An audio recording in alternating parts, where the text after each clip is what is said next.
Hi everyone, and welcome to the 4th video development vlog for Caribbean. The recent update is the biggest we put out yet, so let's see what it has to offer, step by step. First off, some visual changes in character creation. We've completely reworked the set of available faces and changed the mechanism for appearance generation, which now makes more sense for the time period. The new global map is something we're quite proud of. We have spent a lot of time and put a lot of work into improving the map, and feel the results justify that effort. Because this is what players will see for so much of the game. The concept of the map itself has changed, as well as its look. The world is brighter, with some added details for decoration and more vibrant colours.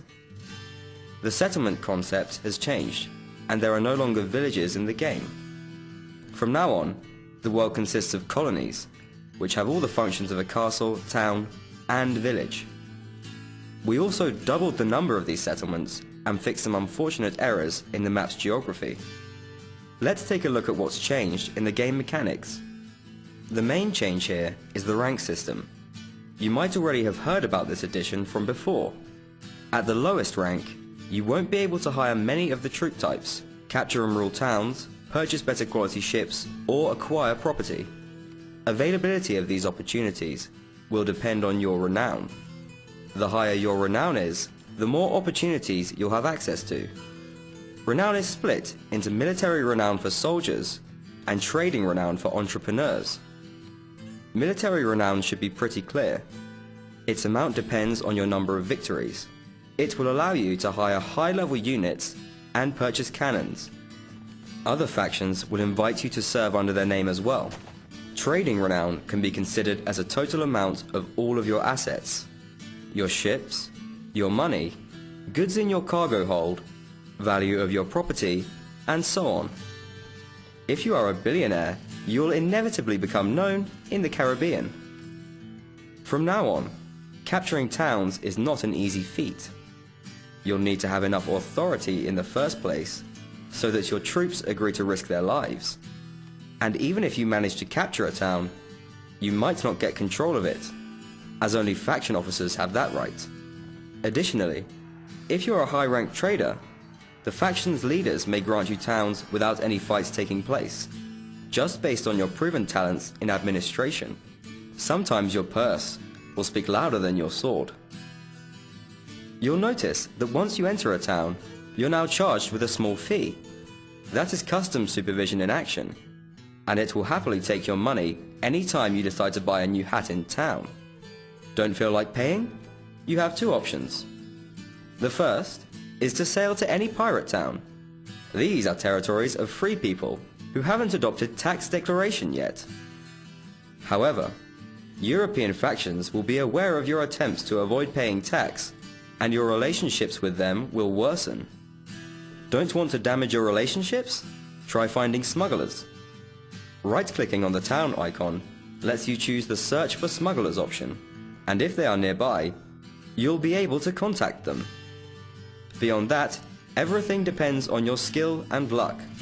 There's a high chance customs service will spot your ship and demand an explanation for your actions. This situation can end up with your ship being searched or even a fight. If luck is on your side, you'll be able to sell your goods, avoiding any tax. Let's have a look at some of the changes in the town screen. Notice the new option. This is the panel for quests and assignments. Here you can hire mercenary troops, buy letters of marque against factions, and take quests. There are trading and military quests. Trading quests demand that you pull off some good deals, increasing your capital and thus your trading renown. Military tend to be more of the search and destroy variety.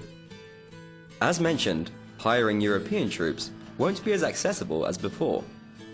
You'll have to join the faction you need, and prior to this, have become a pretty well-known warrior. Only after these steps will you be able to use the new hiring screen. We decided to get rid of the old dialogue interface, replacing it with more convenient and easy-to-use sliders. It now works much like the goods management. You'll see all the available troops for hire right away, how many of them there are, and how they are armed, along with the composition of your own current army, which should help in planning your next fights. Finally, the updated naval battles. This aspect of the game has been pretty challenging. Thanks to everyone's feedback, we were able to improve and make naval battles more diverse. Here's what we came up with. Now, you can give ships orders to attack a selected target. These ships will leave the formation and act on their own, trying to deliver maximum damage to the enemy. Do you have captured ships, but no money to repair them?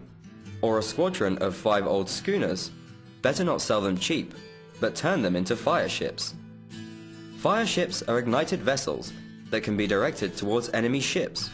There's no crew on a fire ship, so it's uncontrollable, but it deals critical damage upon impact with an enemy ship. However, there's always a chance to miss and burn your own ship. By the way, enemy admirals will use fire ships as well, if they have enough spare vessels for the purpose. You can now also throw explosive barrels over your ship's stern. Consider them the stationary version of fire ships that will help you to deal with enemies behind you. If you don't want some of your ships to partake in battle, you can now anchor them. These ships will leave the formation and wait patiently for your victory. And, as long as you stay alive, the enemy won't touch them. In addition, we increased the damage and reload time for cannons. Now, hitting an enemy ship is critically important. So these are the 7 main changes that you can expect in the update. Furthermore, we fixed a lot of bugs and other problems. For example, many of you requested for more time to collect loot from sunken ships, or reported twitching sail animations in naval battles. These problems are fixed, and the next update will include a much bigger collection of small fixes for the game. Thank you for watching, and see you next time.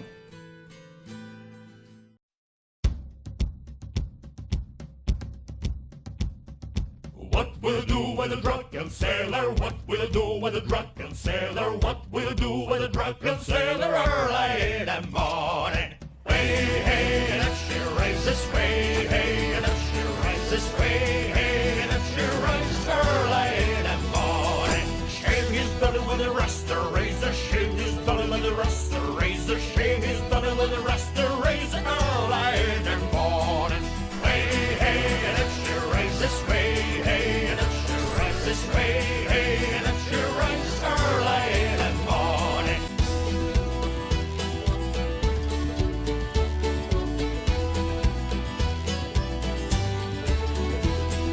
Way, hey, and up she rises, way,